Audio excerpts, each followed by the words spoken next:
Pada suatu hari, Berhenti. Baik, jom rehat.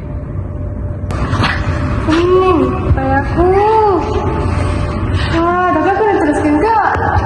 Tadi tak, aku pening lah. Koki tak ni? Tapi aku pening.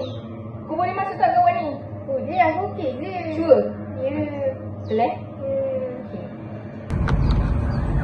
Okey tak? Tadi latihan macam mana? Okey je. Kau? Okey tak? Okey lah. Kau Masya? Aku okey je. Aku penat lah, aku takut. Tak apalah praktis kan. Aduh, sakit kepala. Oh, kau okey tak ni? Tak tahu. Tapi aku okey je. Aku nak juga rawat. Aku okey je. Nanti kau pingsan macam mana? Tak apa. Takkan pingsan punya. Aku kan padu. Okey lah. Weh korang. Apa tunggu lagi? Jom lah masuk barisan.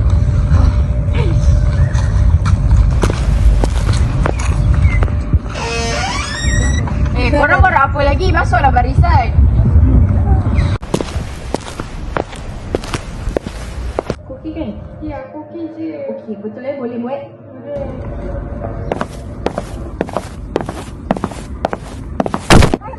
Tang aku panggil KP tau. Pergi.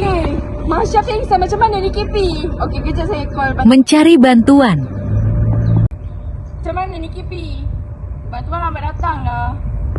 Apa kata kita SPR dululah. Pastikan kawasan selamat. Weh, macam mana nak buat SPR ni? Aku tahu. Mana? Baringkan mangsa dalam keadaan terlentang di atas permukaan rata. Dongakkan sedikit kepala, luruskan tangan dan kaki mangsa.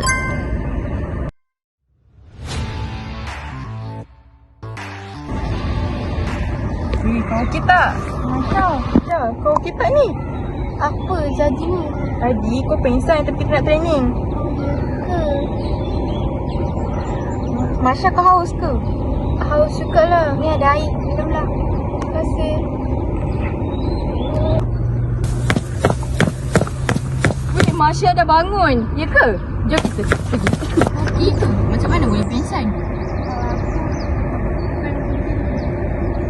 Apa kau tak makan? Nanti lain kali makan tau.